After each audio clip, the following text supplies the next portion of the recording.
আমি আপনাদের একটা রেসিপি দেখো মিষ্টি দই বসানোর। আমি দুধটাকে চিনি আর দুধ একসাথে জাল করে নেব ভালো করে ফুটিয়ে।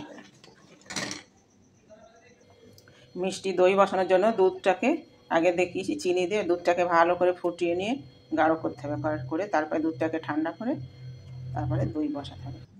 দই বসানোর জন্য মাটির হাঁড়ির মধ্যে দই মাখিয়ে নিয়েছি। তারপরে দুধটা ঠান্ডা হয়ে গেলে দইটা ঢেলে দেবো। দুধটাকে হাঁড়ির মধ্যে ঢেলে দিলাম। এটাকে সারা রাত বসিয়ে রাখতে হবে চাপা দিয়ে। সকালবেলা এটাকে আলগা করবো। ঢাকনা চাপা দিলাম, এর উপরে কাপড় দিয়ে ঢাকা। আপনারা দেখে নিন দইটা কত সুন্দর বসে গেছে, মিষ্টি দইটা। এইভাবে দইটা বসিয়ে খাবেন, পিওর খাঁটি দুধের দই। দইটাকে সাদা বানাই। আমার ভিডিওটা যদি ভালো লাগে আপনারা আমার একটা লাইক করে সাবস্ক্রাইব করে দেবেন। Thank you. শুভ সকাল। সারা রাত রাখার পর এটাকে সকালবেলা আনলো, ঢাকনা খুলে দইটা পুরো কমপ্লিট হয়ে গেছে। Thank you.